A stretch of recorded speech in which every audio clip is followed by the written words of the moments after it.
Okay, so we talked about the Four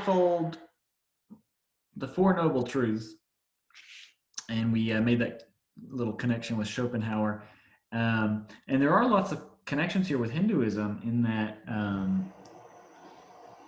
I talked about with Hinduism how we were seeking to obtain moksha or liberation from the self, at least the self as conceived of as separate from other things, this illusion of the separate self, and all of the desires that accompanied it.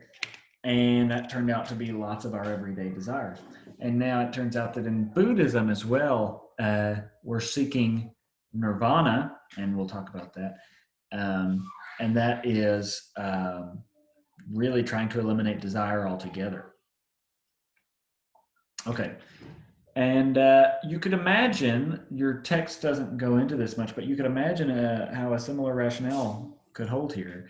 As we'll talk about, Buddhists, or as we have talked about, Buddhists don't believe in a persistent self, much less persistent things of any kind, right? Because of constant change, they think that there is no identity across time for any kind of thing, at least any composite kind of thing. In the last video, I mentioned that it's not clear if this holds for what in crazy metaphysics we call mereological simples, that is, things which are not composed of other things, right? But for mereological composites, that is, things that do have parts, maybe for those things, they're willing to say those things cannot have a persistent identity over time. Okay, cool. So just as a side note, this, as I talked about with Schopenhauer, but in many other cases, this Buddhist idea of no self as sort of like the motto version of it has influenced a lot of people, a lot of philosophers even. Derek Parfit is a philosopher that died just about 4 years ago, I think, maybe 3. And he was influenced by this and he came to the conclusion that whether we're identical with, what makes us identical with a future self is largely unimportant, right? So what makes you identical with the person you think you were when you were 5 years old? Well, it can't be having all the same parts because you've changed out a lot of parts. It may possibly be having the same soul if you believe in the soul. You really often don't have any similarities to that person at all. So what makes you similar, or what makes you the same person? And Derek Parfit says, it really doesn't matter.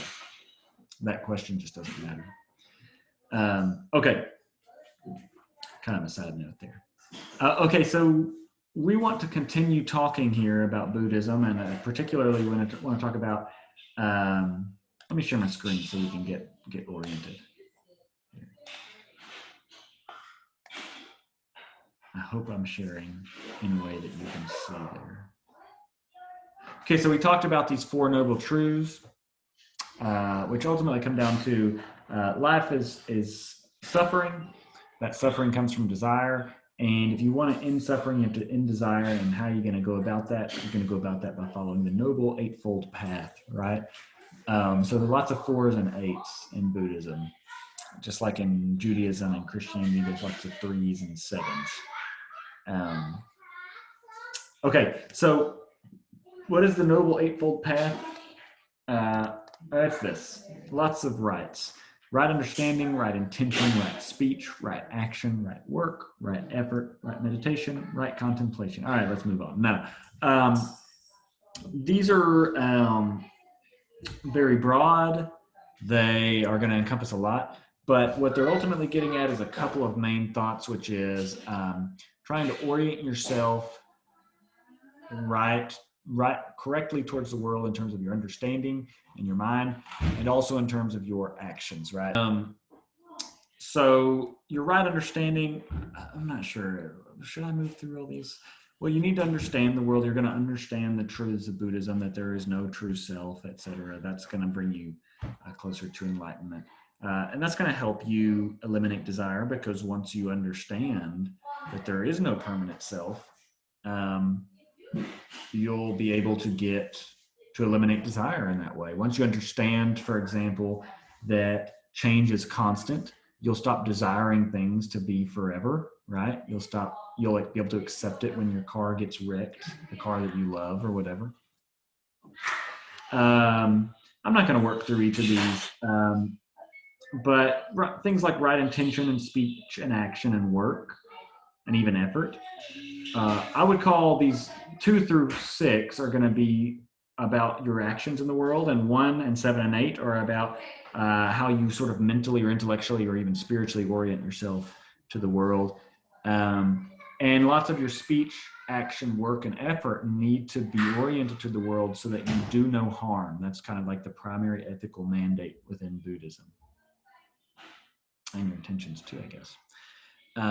So that in your work you do no harm, by your action, your speech, you do no harm, etc.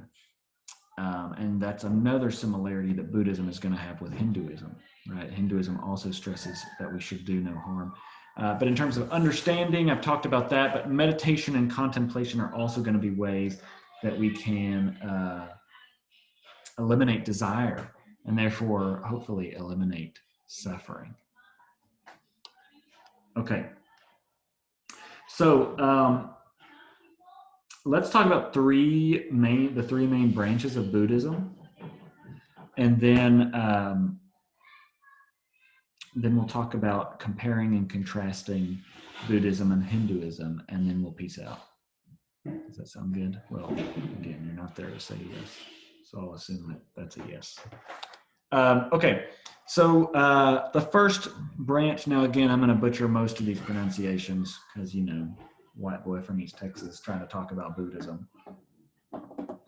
But Theravada Buddhism is one branch, and it's kind of talked about as a conservative branch, and not in the political sense, but in the sense that they're trying to conserve an older tradition.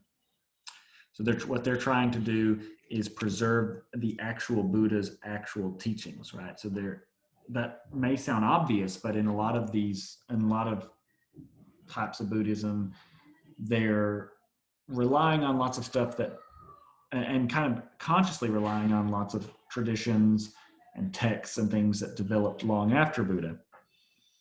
And Theravada Buddhism is more oriented towards preserving the Buddha's actual teachings. It's more common in Sri Lanka and Southeast Asia. Now, here's one thing about it. It does put a stronger emphasis on the monks, on the monastic orders. And that will become clear how that contrasts when we move to the next main branch. But monks play a huge role in Theravada Buddhism. Part of the reason for that is the role that they play in the community. So there's this give and take between the monks and the community. Their monasteries are usually in the middle of a town or a city, and they'll receive food from the lay people, but they also provide lots of services like schools and hospitals and seminars, I guess. And so they play a very prominent role in the community, but that even doesn't really go towards explaining it the whole way, because why do they play that role? Why do they have that important role in the community? Well, part of it is that in Theravada Buddhism, and this kind of goes back to what the Buddha himself put emphasis on, you attain nirvana, and again, nirvana is playing a very, very similar to moksha, similar role to moksha in Hinduism. It is a state of desirelessness, and it is. I think the difference from moksha is that it's not necessarily achieved outside of samsara, right? Or the cycle of rebirth and change and things like that. You can achieve nirvana like right now, right? Just, listen to Nevermind a bunch of times. Sorry, that was a 90s joke. So you can actually achieve nirvana in the present life. I could be in nirvana right now, for all you know.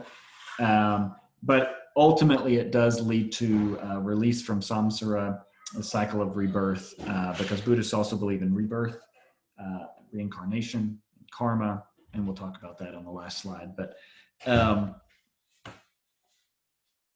so there's this question which some Buddhists answer differently. How do you reach nirvana?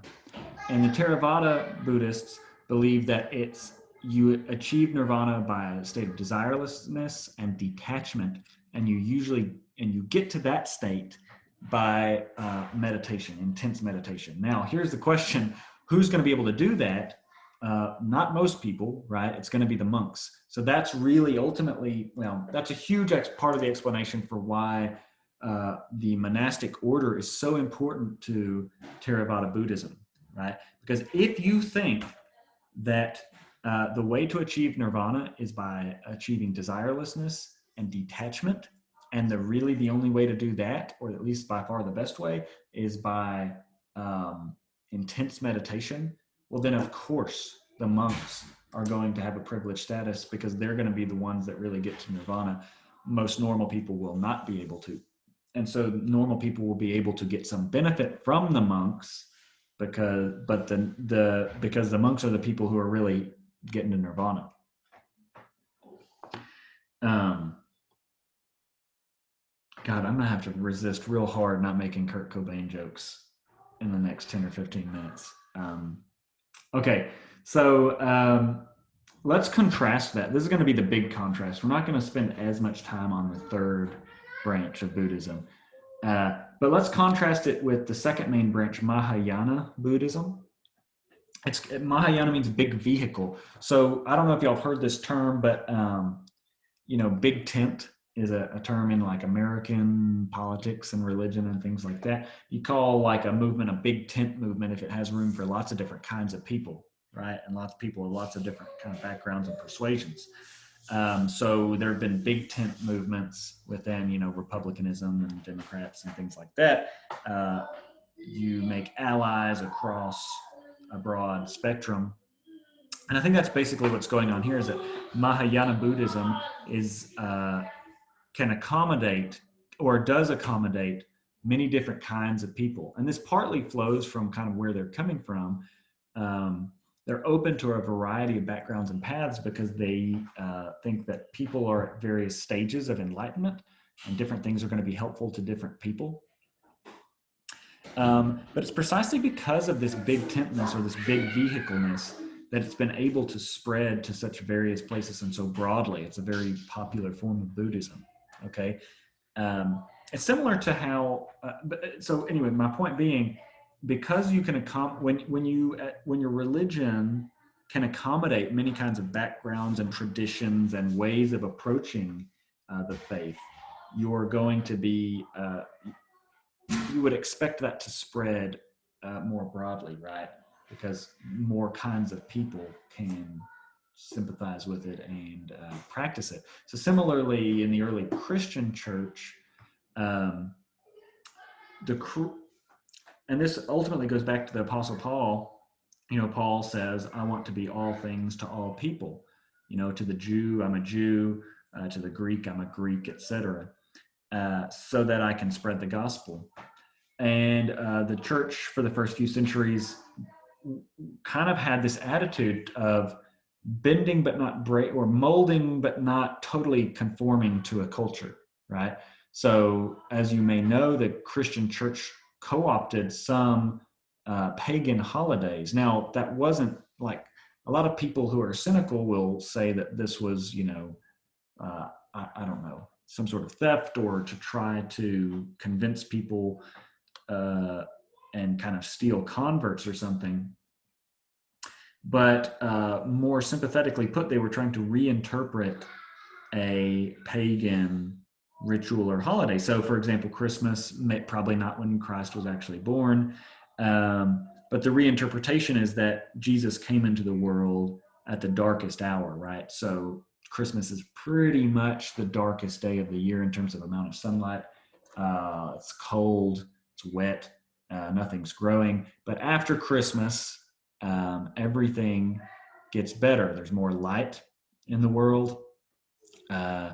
Things start to grow. I mean, it takes a little bit, but especially if you're in the north. But anyway, point being, the Christian church tried to be big tent in the same way, in some ways, right? So there have always been things that the Christian church has refused to compromise on, but then there have been places where they think we can morph to the culture in some respects and not lose our faith, and they do that so that they can spread the gospel, right?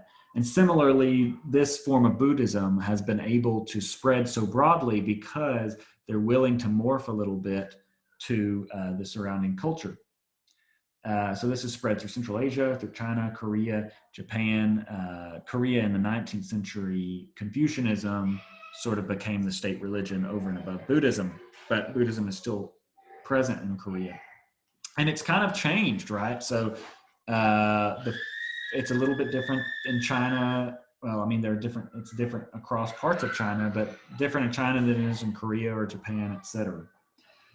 Now all right, so that's the big vehicle part of Mahayana Buddhism. But here's how it's really going to differ from Theravada Buddhism.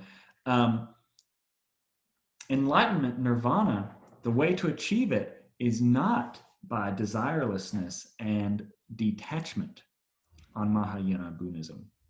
It's about compassion, right? And for this branch of Buddhism, you can achieve nirvana without becoming desireless, without becoming detached. And in fact, probably in many cases, in virtue of your worldly attachments and desires.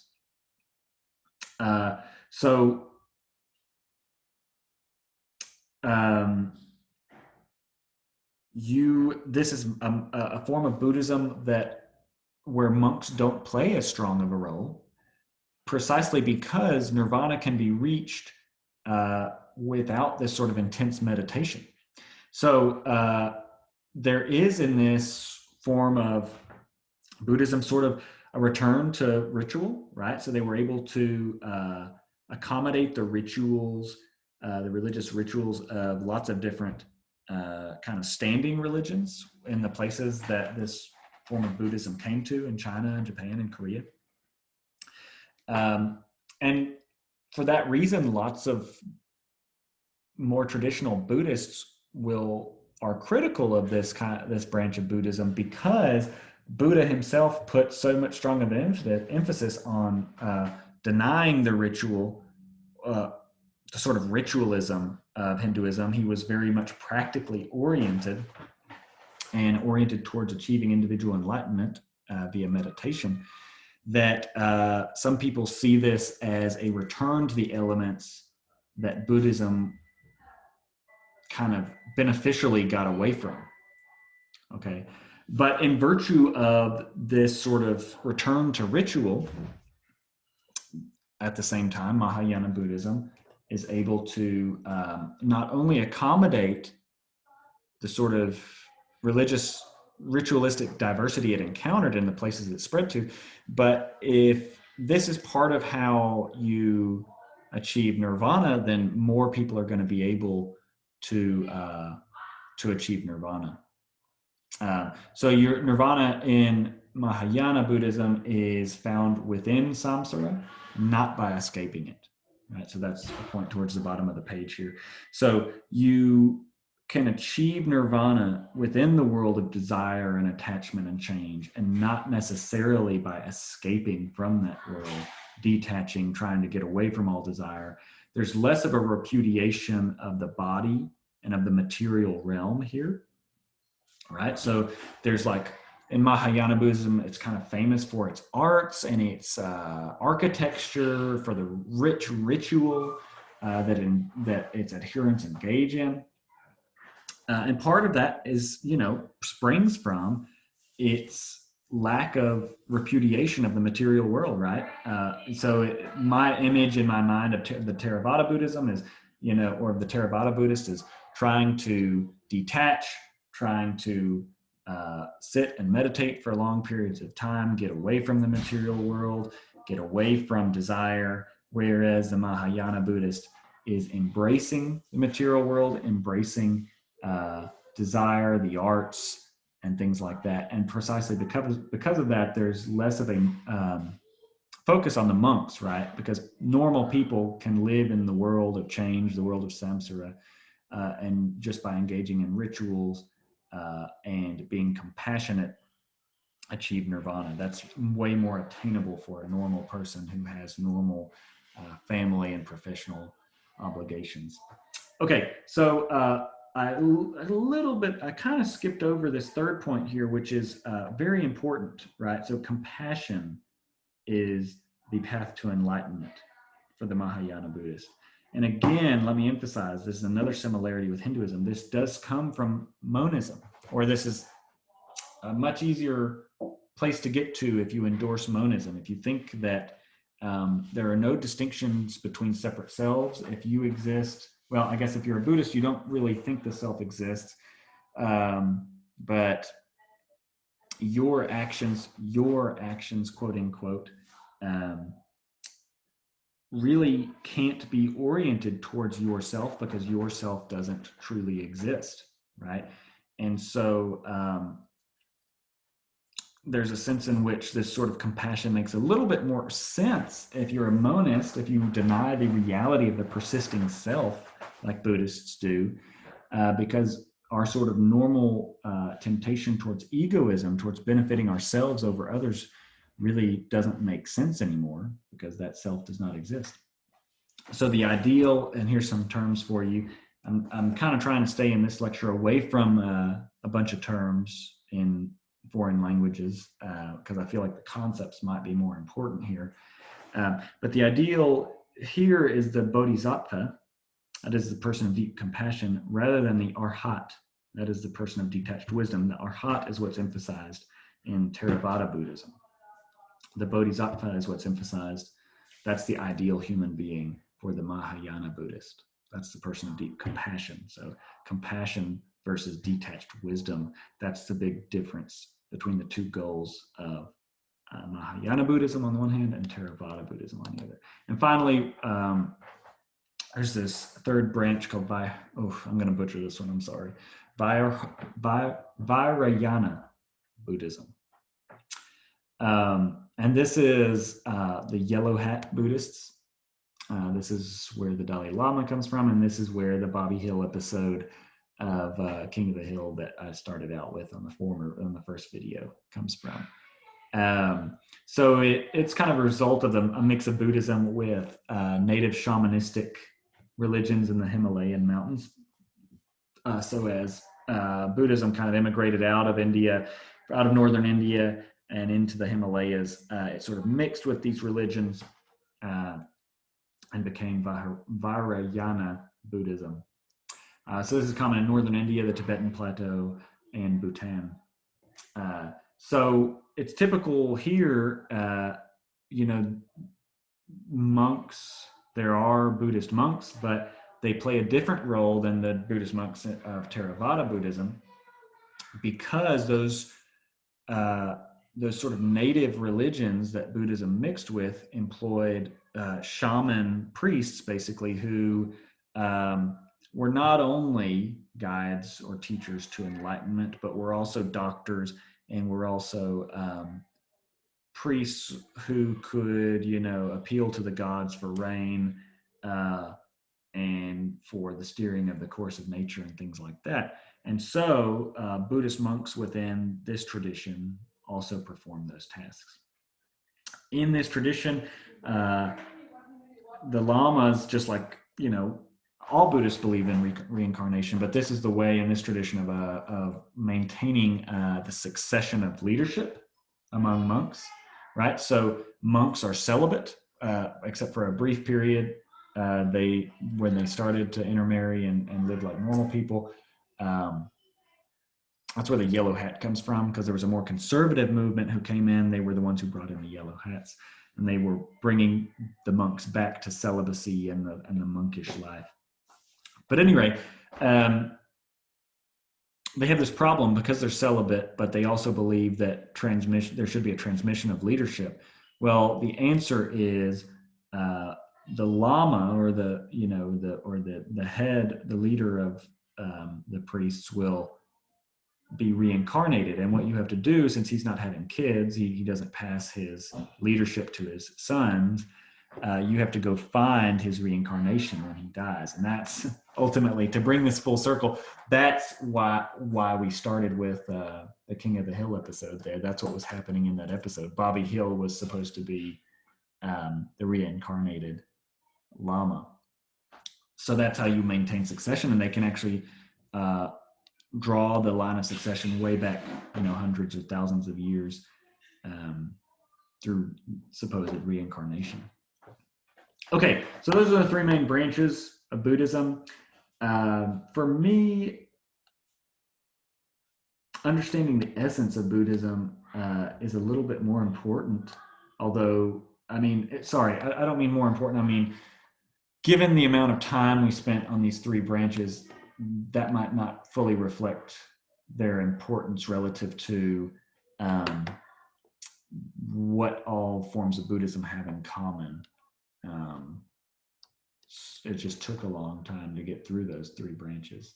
Okay, let's finish by talking about the sort of comparing and contrasting Buddhism and Hinduism. Like I said, it's not really surprising that they have a lot in common, right? Buddhism arose out of Hinduism in some sense. The Buddha himself was Hindu, and then broke from that. And in breaking from that, we would expect there to be some differences. He had some problems with it, but arising out of that, we would expect there to be some similarities. So both Buddhists and Hindus believe in reincarnation and this cycle of change called samsara. Again, I know I'm butchering the pronunciation. If somebody knows what they're talking about, I'm sorry. They also believe in karma. We're not going to go back over that. You can refer to the Hinduism lecture to get that. And like I said, there's a huge kind of similarity between moksha and nirvana. Minor differences. I mean, Buddhists think you can achieve nirvana within samsara, and especially the Mahayana Buddhists think that you can achieve it actually kind of without even really in this life having to deny samsara and the world of change and desire. But still, the goals, this state of liberation from the self, or the illusion of separate self, and its accompanying desires are the same. And then they kind of agree on their fundamental ethical mandate, which is do no harm.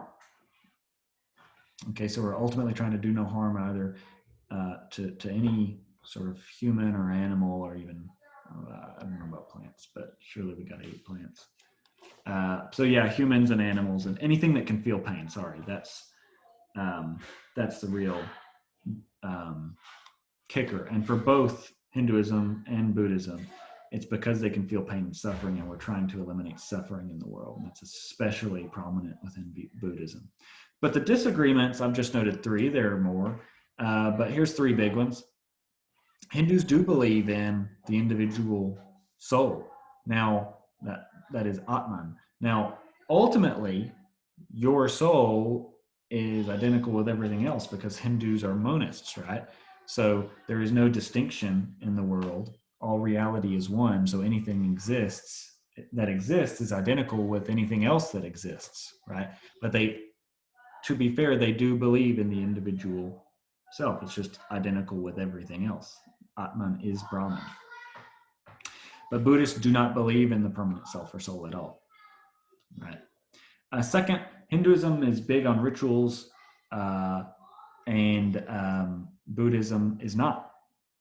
In fact, well, again, some forms, and at least in its original form, it was kind of anti-ritual and sort of even anti-priest. And the reason was Buddha he thought the most important thing was getting away from suffering, right? And we don't need to, it's sort of like to concentrate on ritual or even like complex theology or metaphysics would be to pass up the most important thing, which is a practical thing, which is eliminating suffering and avoiding suffering. So he was very much anti ritual, anti-metaphysics, engaging in sort of abstract philosophical speculation for that reason. And in many Buddhist traditions, there's a rejection of gods and metaphysical speculation entirely, like I just said, for the same reasons, I think, that I just said. Whereas obviously in Hinduism, there is a huge number of gods, and kind of a strong tradition of philosophical speculation as well.